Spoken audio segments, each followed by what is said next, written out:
আলাইকুম। সিফারার emotion page থেকে engineer Shamim Reza সবাইকে স্বাগতম। আজকে আমি যে বিষয়টা নিয়ে আলোচনা করব সেটা হচ্ছে জাহাজে মেরিন ইঞ্জিনিয়ারদের কাজ কী। যেহেতু এই স্পেসটাতে এখন প্রচুর শব্দ, তাই আমি ভিডিও এডিটিংয়ের মাধ্যমে শব্দটাকে কমিয়ে দিচ্ছি এবং আমার কথাগুলো সুন্দরভাবে বলার চেষ্টা করছি। একটা জাহাজ পরিচালনার ক্ষেত্রে দুইটা সাইড থাকে, একটা হচ্ছে নেভিগেশন সাইড আর একটা হচ্ছে ইঞ্জিনিয়ারিং সাইড। এই নেভিগেশন সাইডের কাজ হচ্ছে জাহাজটাকে এক দেশ থেকে আরেক দেশে বা এক পোর্ট থেকে আরেক পোর্টে নিয়ে যাওয়া, কোন মানে রুটে যাবে, কোথায় দিয়ে যাবে সেটা অনুযায়ী জাহাজটাকে ডানে বামে মুভ করে এবং সামনের দিকে চলমান রেখে নিয়ে যাওয়া। আর মেরিন ইঞ্জিনিয়ারদের কাজ হচ্ছে এই জাহাজের মধ্যে যত ধরনের মেশিনারিজ আছে বা ইকুইপমেন্ট আছে, এই ইকুইপমেন্টগুলো পরিচালনা করা। লাইক এস মেইন ইঞ্জিন, যার সাহায্যে জাহাজটা সামনের দিকে যায়, দেন জেনারেটর, যার সাহায্যে এই সমস্ত জাহাজে বিদ্যুৎ সাপ্লাই করা হয়, বিভিন্ন ইলেকট্রিক্যাল ইকুইপমেন্টকে পরিচালনা করা হয়, লাইক এস এই ধরনের অনেক ডিভাইস আছে, অনেক মেশিনারিজ আছে।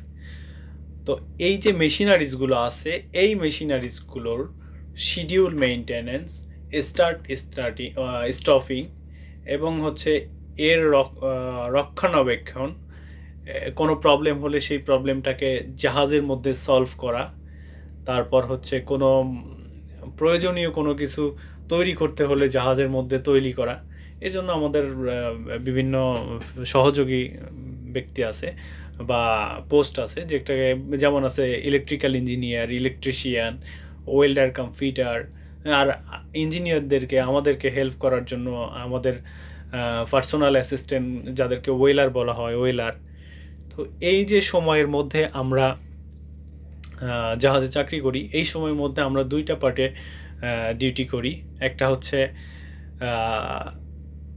ফার্স্ট ওয়াশ, মানে ডে ওয়াশ, আর একটা হচ্ছে নাইট ওয়াশ। এই ডেতে 4 ঘন্টা এবং নাইটে 4 ঘন্টা, এই 8 ঘন্টা। এই 8 ঘন্টার সময়ের মধ্যে আমাদেরকে এই মেশিনারিজগুলোর সমস্ত জিনিসগুলো খেয়াল রাখতে হয়। প্রয়োজনে কোনো প্রবলেম থাকলে সেটা নোট করতে হয় এবং সলভ করতে হয়। লগ লিখতে হয়, মানে সবগুলো মেশিনারিজের কন্ডিশন, টেম্পারেচার, দেন আরপিএম, এক্সেট্রা অনেক কিছু থাকে যেগুলো আমাদেরকে এন্ট্রি করতে হয়। তারপর করতে হয় আরেকটা কাজ করতে হয়, যেটা হচ্ছে আমাদের এই যে ইঞ্জিন রুমটা, মেশিনারিজ স্পেসটা, এই স্পেসটাকে পরিষ্কার পরিচ্ছন্ন রাখতে হয়। দেখতেই পাচ্ছেন আমি এই মুহূর্তে রং করতেছিলাম। যদি কোথাও ময়লা থাকে সেটাকে পরিষ্কার করা হয়, এবং যদি দেখা যায় যে রং জ্বলে গেছে বা পুরনো লাগতেছে, সেই এরিয়াটাকে ক্লিন করে পেইন্টিং করতে হয়। কারণ আমি মনে করি এর একটা বিশেষত্বর কারণ আছে, যেটা হচ্ছে যদি ওয়ার্ক প্লেসকে পরিষ্কার পরিচ্ছন্ন রাখা হয়, এর বাকি সব জিনিসগুলো অটোমেটিক্যালি ভালো হতে থাকে। মানে মন ফ্রেশ তো সব ফ্রেশ, আর মন ফ্রেশ করার জন্য পরিষ্কার পরিচ্ছন্নতা বাধ্যতামূলক। তো যাই হোক,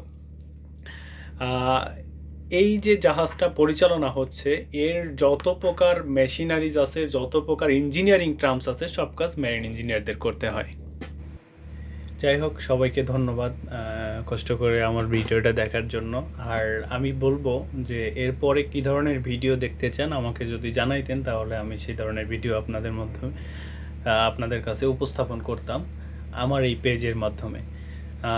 আবারও শেষে সবাইকে অসংখ্য ধন্যবাদ দিচ্ছি পাশে থাকার জন্য, এবং আমার পক্ষ থেকে সালাম দিচ্ছি। আসসালামু আলাইকুম ওয়া রাহমাতুল্লাহ।